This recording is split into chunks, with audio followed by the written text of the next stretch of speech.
السلام علیکم ګرانو هیوادوالو، خدای دې وکړي چې ټول روغ جوړ او خوشحاله اوسئ. امید لرم چې ژوند به مو ښه روان وي. یو نوی درس ته ښه راغلاست. په دې درس کې زموږ موضوع دی دوپوی. دوپوی څه معنا لري، چیرته استعمالیږي، څنګه استعمالیږي، سره د مثالونو په جملو کې تاسو لپاره تشریح کومه. امید لرم چې ورباندې پوه شئ.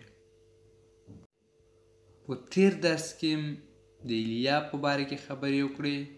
که چیرې هغه ویډیو مو نه وي لیدلی نو آی بټن کې یا ډسکرپشن کې وګورئ، لینک شته او هغه ویډیو هم وګورئ یا چینل ته لاړ شئ، هغه هم ترلاسه کولی شئ، ځکه ایلیا هم یو مهمه کلمه ده چې په هغې باید هم پوه شئ.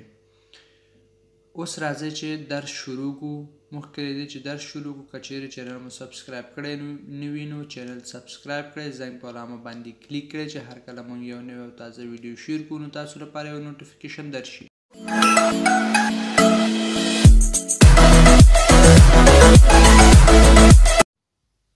دوپوی له هغه وخته له راهیسې دا معناګانې لري. مثلا یو چا سره خبرې کې تو وایې چې زه په فرانسه کې له 3 کلونو راهیسې په فرانسه کې یم، یا 3 کاله کېږي چې په فرانسه کې یم. یو هغه عمل چې په تیر کې شروع شوی دی اوس هم جریان لري او د هغې د وخت یا موده ښودلو لپاره چې کې دوپوی کلمه استعمالوي. چې مثلا je suis en France depuis 3 mois، زه په فرانسه کې 3 میاشتې کېږي چې په فرانسه کې یم.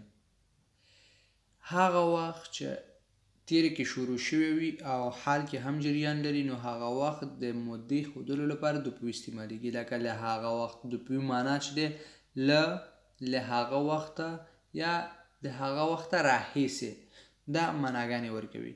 راځئ چې اوس د مثالونه تشریح کړو. په دې مثالونو کې ډېر ښه ورباندې پوهیږئ. Elle joue au tennis depuis 3 heures. Elle joue au tennis depuis 3 heures. Elle joue معنا هغه لوبه کوي، او تنیس د ټینیس depuis 3 heures د 3 ساعتونو راهیسې یا 3 ساعته کېږي چې هغه د ټینیس لوبه کوي.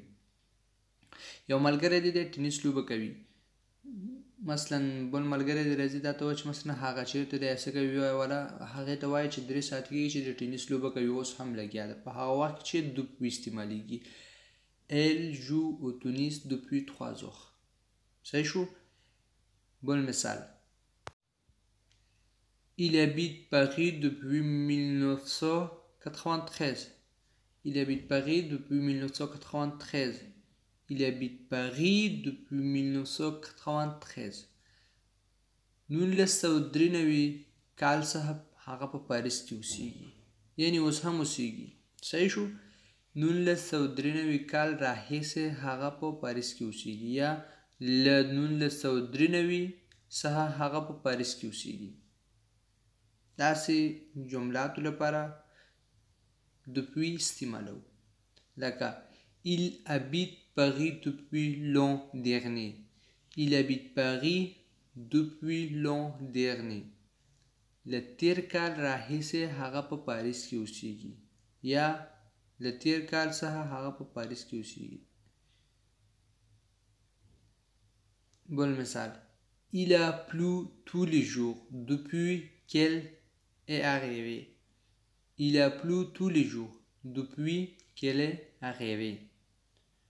Il a plu tous les jours depuis qu'elle est arrivée.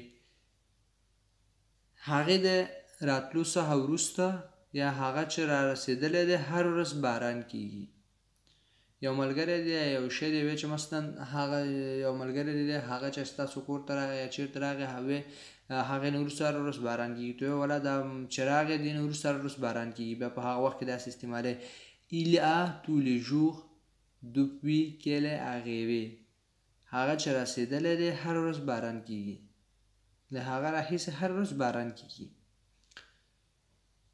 Il habite Paris depuis 5 ans. Il habite Paris depuis 5 ans. Il habite Paris depuis 5 ans. 5 کلونو راهیسې هغه په پاریس کې اوسیږي، یا 15 کاله کېږي چې هغه په پاریس کې اوسېږي. Je le connais depuis 3 ans. Je le connais depuis 3 ans. Je le connais depuis 3 ans. زه هغه له 3 کلونو راهیسې پیژنم یا 3 کاله کېږي چې زه هغه پیژنم. Depuis combien de temps est-ce que vous le connaissez? Depuis combien de temps est-ce que vous le connaissez? Depuis combien de temps? د څومره وخت راهیسې est-ce que vous le connaissez تاسو هغه پیژنئ. یعنی څومره وخت کېږي چې تاسو هغه پیژنئ. بل مثال. Depuis combien de temps êtes-vous ici? Depuis combien de temps êtes-vous ici? Depuis combien de temps یعنی څومره وخت راهیسې یا څومره وخت کېږي êtes-vous تاسو یاستئ ici دلته یعنی څومره وخت کېږي چې تاسو دلته یاستئ. Je ne lui ai pas parlé depuis. Je ne lui ai pas parlé depuis. Je ne lui ai pas parlé depuis. معنا له هغه وخت راهیسې ما ورسره خبرې نه دي کړي یعنی له هغه وخت راهیسې ما له هغې سره خبرې نه دي کړي. Depuis له هغه وخت راهیسې ما له هغه وخت راهیسې له هغې سره خبرې نه دي کړي. دا زموږ درس و. امید لرم چې ورباندې پوه شوي یاستئ او که چیرې کوم کلمه باندې پوه شوي ناستئ کوم مشکل لرئ تاسو کولی شئ چې په کمنټ کې راته ولیکئ چې په راتلونکي ویډیو کې د هماغې په باره کې خبرې وکړو. ویډیو لایک او شیر کړئ. په کمنټ کې خپل نظر ولیکئ. تر راتلونکي ویډیو پورې په خدای مو سپارم. ښه وخت او ښه ژوند ولرئ. په مو هم ښه.